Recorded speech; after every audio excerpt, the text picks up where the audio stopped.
Okay, so I should be sleeping right now, but I decided to make a video on anxiety because I struggle with anxiety really, really bad at times. And it manifests in different ways. And I don't think people know. I don't think people know. A lot of people struggle with anxiety, right? It's not even just like avoidant anxiety. Even avoidant people that have avoidant tendencies have anxiety, right? So it's really just like how to deal with anxiety, because I feel like suppressed anxiety is what causes a lot of just mental illnesses, physical illnesses, like bad relationships, just an overall bad quality of life. Okay, so I made a list and I'm just gonna, first and foremost, where does anxiety come from? Okay, anxiety, I guess, being an anxious person, right? Because anxiety is a normal emotion, an emotion that can come and go, just like happiness, just like fear, just like stress. Like, emotions are meant to come and go, right? So anxiety is an emotion, but being an anxious person is a learned behavior. And anxiety, being an anxious person, comes from your childhood, right? And repeatedly being exposed to situations, people, places that created a lot of anxiety for you. But because you weren't the grown age of 18 and up, you didn't really know like how to deal with that. Your mind wasn't fully developed, right? So somebody making you feel anxiety when you're a child versus someone making you feel anxiety right now is different. It's like now you have the mental capacity to be like, this person might have problems. This person saying something about me might actually have nothing to do with me. My feelings of anxiety are fleeting. They're coming and going, right? Just like if you get jump scared and you scream but then you're back to normal, right? Like, what repeated anxiety as a child does to you is it hinders your ability to regulate your anxiety, but to also like know what to do with it, right? Like, imagine you got so jump scared as a child, which this happens to people, right? They get so terrified as a child and they don't know how to deal with it. They don't know what it means. And so when they're adults, it's like these people are very scary, right? Like, if you trigger somebody, with like crippling anxiety, they might attack you, right? They might overreact. Like, they might genuinely, like, it's not pretty, right? What happens is you experience a lot of anxiety as a child, and instead of feeling that emotion of anxiety and knowing this is just an emotion that'll come and go and then releasing it, you feel it, you store it in your body as the subconscious mind. And this is what I mean. Your subconscious mind is the memory of that experience, that anxious experience, right? And your mind will remember the picture, the visual, right? So and it stays with you throughout life. So your anxiety being repeated stays in your subconscious mind as a visualization of it, but then your body remembers the feeling of it, right? So then your body becomes the subconscious mind of anxiety, right? Because whatever emotion you embody is who you are, right? So if I'm embodying joy right now, like, I'm a joyful person. If I'm embodying anger right now, I'm an angry person. If I am embodying anxiety right now, I'm an anxious person. You see what I'm saying? And this is like quick, right? Like, I'm embodying and I'm releasing. I'm embodying and expressing, right? So whatever emotion you embody, right, you have inside of your body at the current moment in time is how you're gonna manifest. See, like, I can feel joy within me and I'll manifest joy when I'm speaking, right? So imagine all of this pent up anxiety that you were unable to release as a child that is now stored in you. Your body remembers it, right? How does that manifest, right? You are like embodying it on crack. Like you are it, right? And it's not fleeting anymore, right? It's not fleeting. It's not like the anxiety is here, it's expressed, and now it's gone. It's like the anxiety is here and it's here to stay. So you are always manifesting anxiety. You are being an anxious person. You are an anxious person because that is what is within you. And it wasn't able to be released, right? Because again, you didn't understand what it meant. You didn't understand why your heart pounds when your mom yells at you. You didn't understand what it meant when your stomach drops when people make fun of you. You didn't understand what that meant, right? You didn't understand what the intensity of taking care of your parents meant, right? If you were a child that like had to take care of their parents, or if you were a child that was alone, abandoned, right? You had to fend for yourself. If you were a child that dealt with your parents yelling or whatever you dealt with in your childhood, you, number one, obviously shouldn't have had to endure that, but you did. But also, like, you take a puppy and you put it with the big dogs. Like, that's not right, right? We don't have the tools as children to protect ourselves, right? That's our parents' job. That's our caregiver's job, to protect us. And even when we do feel anxiety, show us this is how you release it, right? Oh, you're not happy? That's okay. Come talk to me. Release that anxiety. Come talk to me, right? Oh, you're not happy? Okay, let's go get ice cream, right? Oh, you're feeling anxious? Let's go and confront your bullies. Or let me tell you how you are good enough. It's okay to cry. It's okay to be sad, right? Like, let me show you how to regulate yourself, right? We don't if you as a child have to teach yourself how to regulate, it's never going to be pretty, right? Because what knowledge do we have? We have no knowledge of how to actually regulate ourselves. So we do whatever we see, right? And 9 times out of 10, if you're an anxious person, your parents are anxious people, no matter how that manifests, right? They could be avoidant, they can be actually anxious, they can be negligent, they can be all up in your business, they can be abusive, whatever, right? But when we don't have a model for how to regulate, we just emulate. And so that's our parents. Whatever they do, we do, right? And so now we are anxious people. We didn't build the skill of releasing our emotions, right? So again, we have a bunch of stored up anxiety-filled experiences that live in our mind, that our mind and our body remember and hold on to. I'm gonna touch base on this right now and then just remind you later that in order for an emotion to release, it has to be felt first without being analyzed, if that makes sense. But anyways, like I said, what you're embodying, or aka what is stored in your body, is what manifests. And what I mean is you now perceive reality through your embodiment of anxiety. I don't want to get too wordy, right? But humans, okay, our brains can perceive a very small amount of reality, right? If a reality is 100% of everything, right? Space, time, it's everything. Our brains can perceive 1%, right? And within that 1%, our personal experiences, our subconscious mind and our body come together and they filter out even more, right? So we only focus on a certain aspect of reality, right? And that is what our brain deems as important, right? And what our brain deems as important to see and to look for and to filter for is what our body is telling our brain to look for. And your body will tell your brain to look for what your body is. Again, are you feeling happy? I'm gonna see happiness. Are you feeling sad? I'm gonna see sadness. Are you feeling anxious? You're gonna see anxiety, right? So imagine you see reality, like this is you looking at it, right? But now you're embodying anxiety, right? You have anxiety. You've experienced so much anxiety. You're an anxious person. It lives within you. So now your body's like, okay, anxiety is who I am, so anxiety is what I'll see.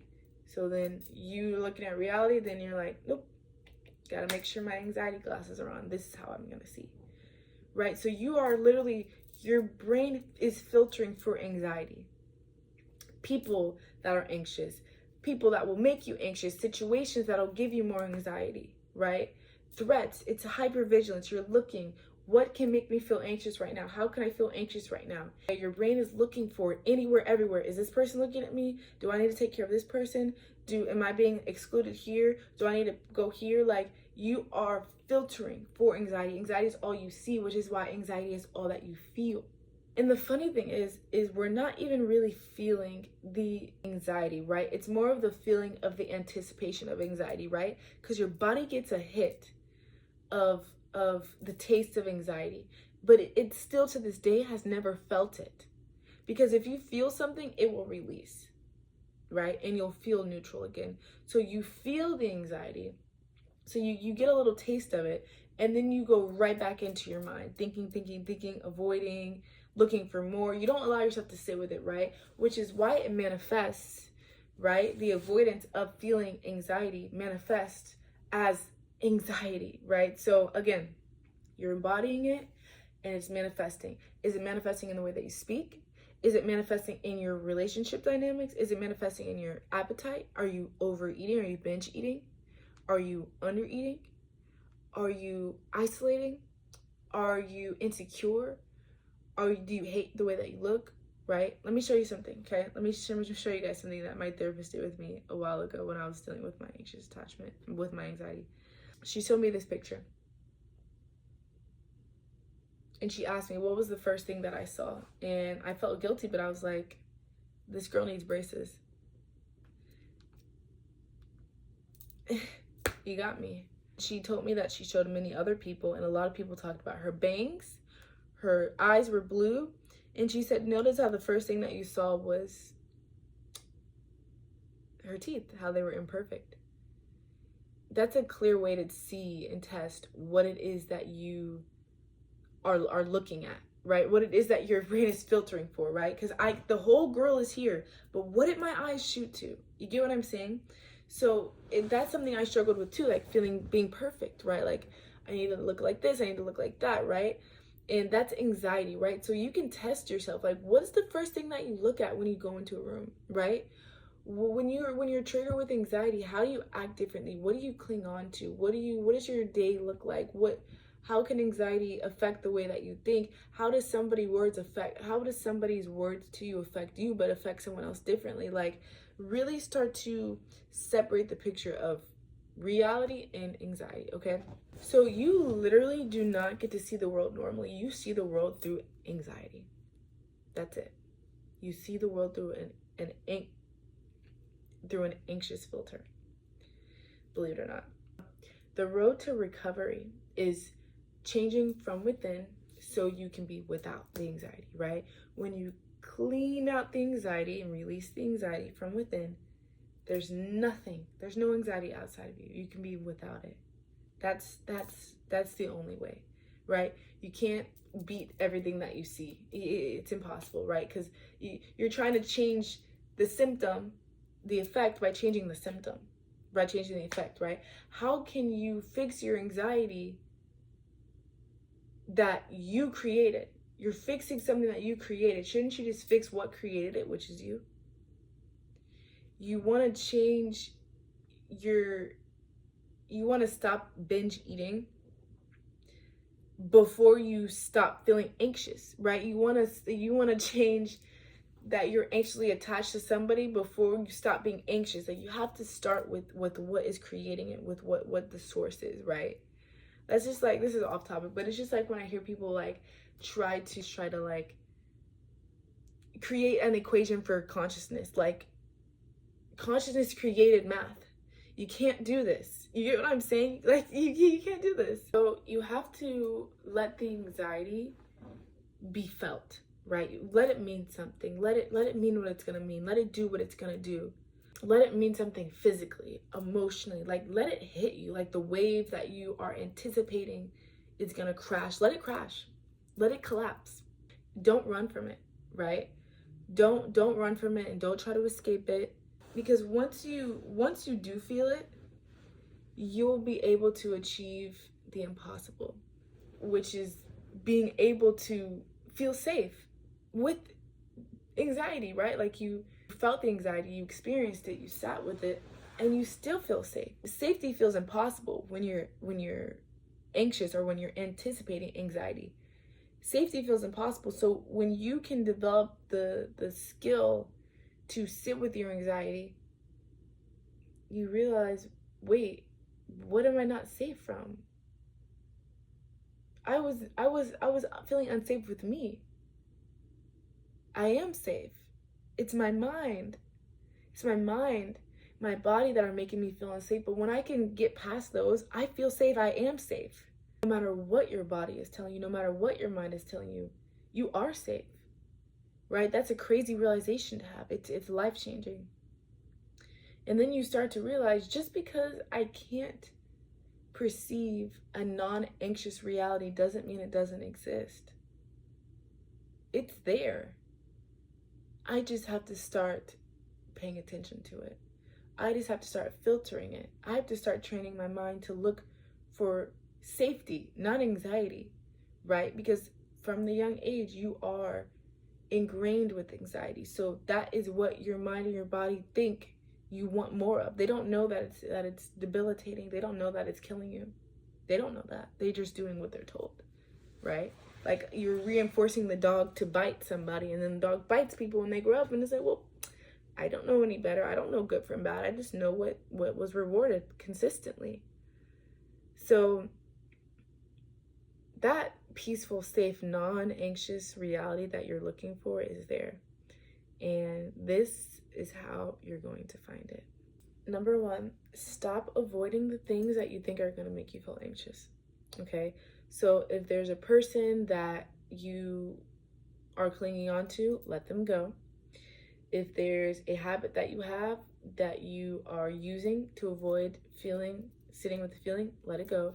For me, I used to binge eat like crazy. I used to binge eat. I just ate whenever I felt anxiety. Let it go.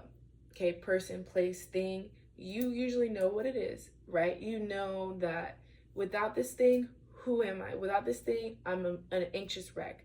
Without this routine, I'm anxious. Without this location, I'm anxious, right? Whatever that is, that comfort zone for you is, let it go.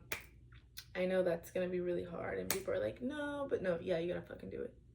So many people I've let go, and it doesn't have to be forever either, but it's just like to get your own, like, what do you call it? Autonomy back, like your freedom back. It's worth the sacrifice. It's worth the sacrifice and spending time alone to build your relationship with yourself. Let it go. Do things that make you feel afraid. Do things that aren't normal to you. Whenever you are just going through life and you're like, this is about to bring me anxiety, I need you to do it. I need you to do it. Doesn't matter what happens. Doesn't matter what happens. If you have a public speaking and you stutter, so the fuck what? If there's a person you love, you still love them. That's okay. They'll still be there, and I'm sure they'll understand what you're trying to do. A location, babe, let it go. You can come back if it doesn't work out. We have so much life to live. This is not a one and done, right? Stop avoiding the confrontation of anxiety. And furthermore, if you are already feeling it, stop rescuing yourself from it, right? Because you're not rescuing yourself from it. You are prolonging it, right? It's like you cut yourself and you're pouring alcohol on it and you slap the alcohol away so that it doesn't hurt anymore, right? You still need to clean the wound. Feel it, my love, okay? And let me tell you something. I don't know if you've heard this enough, but let me tell you. You can handle it. You can handle the anxiety. You can handle what you think is gonna come, right? The worst of the worst, you can handle it. Don't let anybody make you feel like you can't handle it. Don't let anybody make you feel like you need medication. You need to be watched. You need this, you need that. You have the ability to handle it. Why? Because you created it. How could you not handle it? Maybe other people can handle it, and that's fine. That's not for them to handle. This is for you to handle. You can handle it, right? It's not easy. It's not easy to sit with it and let it come and let it hit you.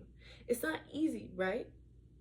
It's more of the anticipation, the thought of it coming. It's not the actual thing, right? Because your body's, you're not actually even feeling the emotion of anxiety. You're not feeling it, because if you're feeling it, you would sit with it and then it would release. So you're not even feeling it, right? You're not afraid of feeling it. You're afraid of thinking of feeling it. You're afraid of what it will be like to feel it.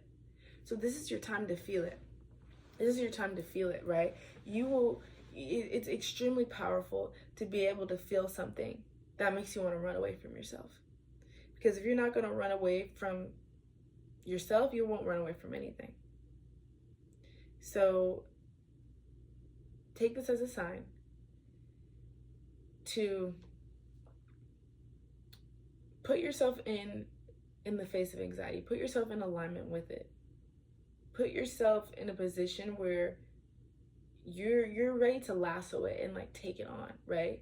For me, this was like leaving relationships, going no contact with people, moving out of different locations, speaking up, not speaking up. Like, it looks different for everybody. Not eating when I'm upset, right? Eating when I have no appetite. It looks different. Working out when I don't feel like it. Walking, right? Like, whatever you think will, whatever, just deal with the anxiety head on. Let yourself feel it. I know it seems crazy, but let yourself feel it. Just see what it feels like, just once. If you really feel like you can't handle it, just see what it feels like, just one time. Just see what it feels like, just to let it be, without running and going and finding someone to help you, or something, or substance, or a location. Like, just see one single time. Just do an experiment. What happens when I just sit with my anxiety? Like, what will happen to it? Number 2, once you do sit with it, okay, it's gonna release. Now, sitting with it might not look the same for everybody. You might not literally be sitting with it and like meditating, and like, not a lot of people can just like do that, and it's fine. You don't have to do that, right? But what's really cool is like, you don't have to know you're releasing emotion to release an emotion, right? You don't have to know that you're releasing anxiety to release anxiety. Did you guys know that when people do that thing like this, where they're like bouncing their leg, like they're tapping it, that's releasing anxiety? Did you know that? Did you know when babies have anxiety, this is why you do this? This is like the very, very beginning stages of actually teaching a child how to emotionally regulate anyways. But my point is, you don't have to know that you're releasing it to release it, right? You don't have to sit and be like, it's here, and now it's released. Like, sometimes even knowing or intentionally trying to release it, it gets in the way, right? Because the only thing that is going to get in the way of you being present with your emotion is your mind taking you to the past or the future. Your mind needs to be present where your body is present, right? Because your body's always present. Your body doesn't know past, present, future. Your mind knows past, present, future. So if you can get your mind and your body in alignment with now, that's how you can, that creates the grounds for the release of an emotion. So running, exercising, singing, dancing, cussing, talking, right? Think about how I said, whatever's embodied in you, whatever's stored in you, it manifests in some way. It can literally manifest in the way that you talk. It can manifest in the way that you write, right? Or you can alchemize it, right? So releasing it doesn't always mean just sitting and breathing. That's a good way. Breath can release it. But you do whatever that you love. Do what you love that you know will ground you. For me, walking grounds me. Walking grounds me really fast. Journaling grounds me. Talking grounds me, right? I can do these things. If I were to like honestly go on a run, I'd probably be more in my head. So it's like, it depends, right? What can ground you, your mind, to the present, while your body is experiencing the emotion, right? Because that's what will release it, and it'll manifest into something. Tears, a shout, a yell, a shake, whatever. Don't even worry about that, right?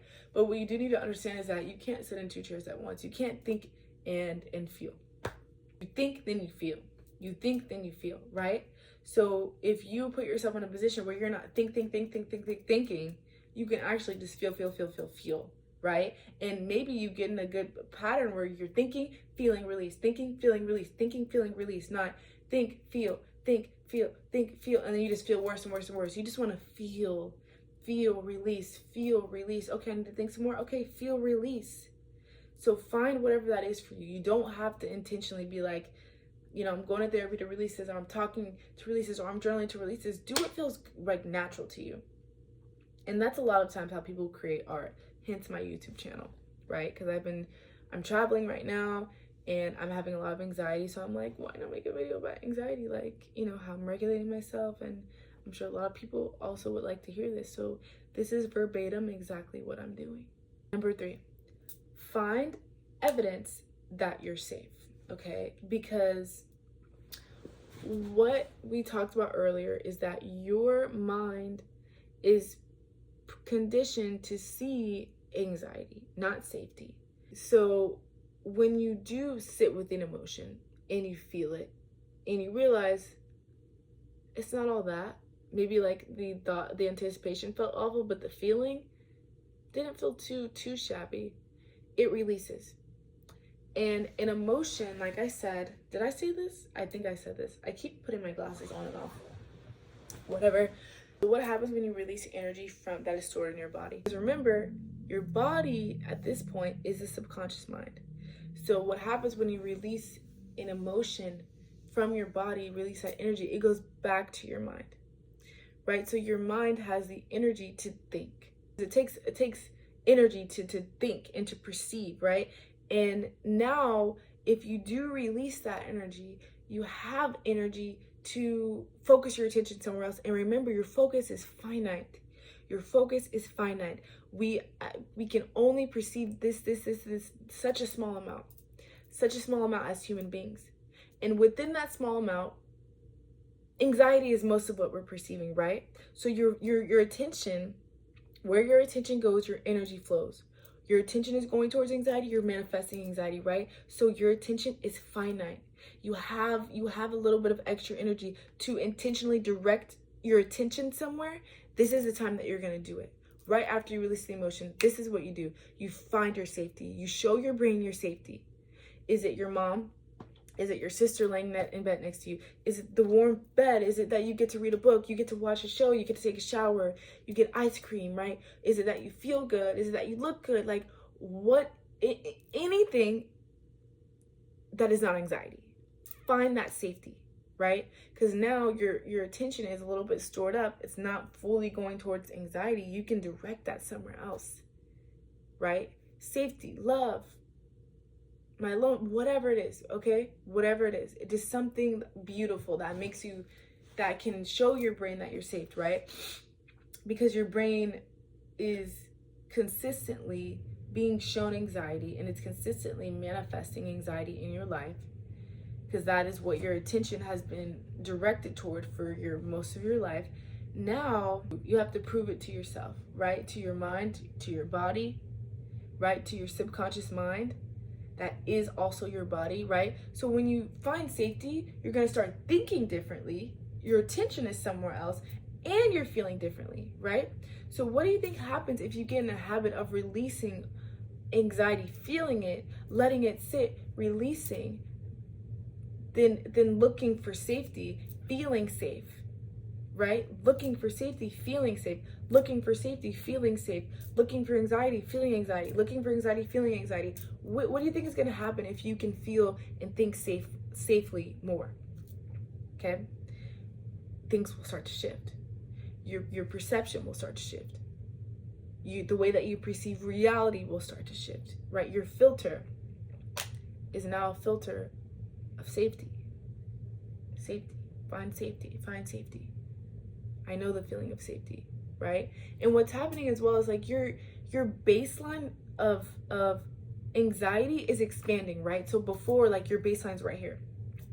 And you're feeling, every time you feel anxiety, you're done, right? One anxious thing can literally blow you out of the water. You can have a full-on panic attack, right? You see someone roll their eyes at you, anxious as hell.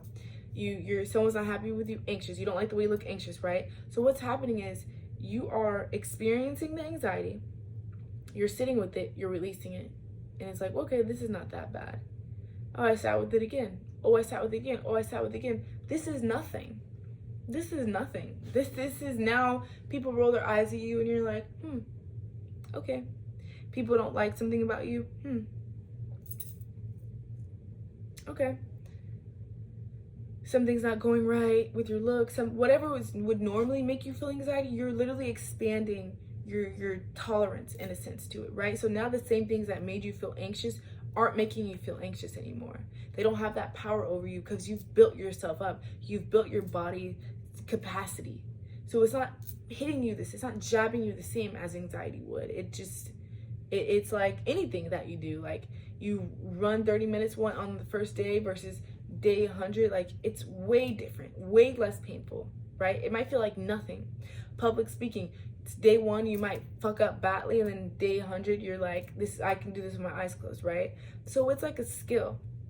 It's like a reinforcement skill that you can train your body to do, kind of thing, right?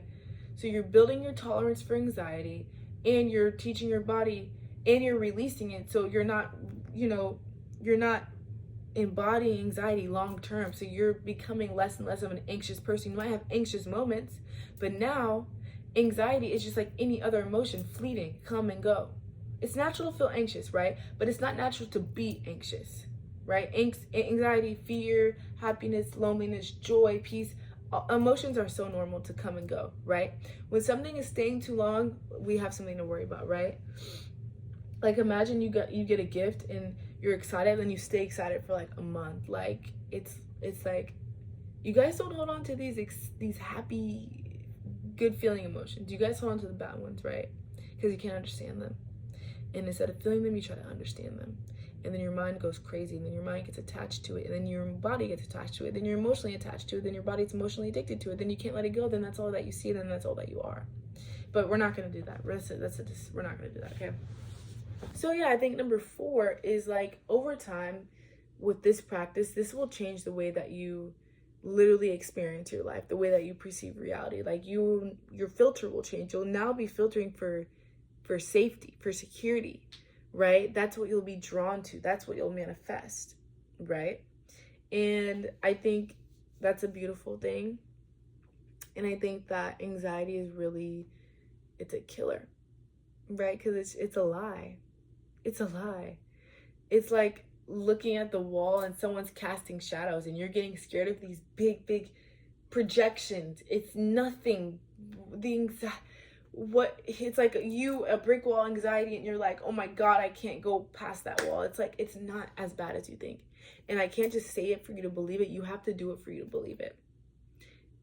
The anticipation hurts more. And the sooner that you can release the anxiety, the better that you'll feel, and the freer that you'll be. And that's my hope for everybody, including myself. I'm going to bed.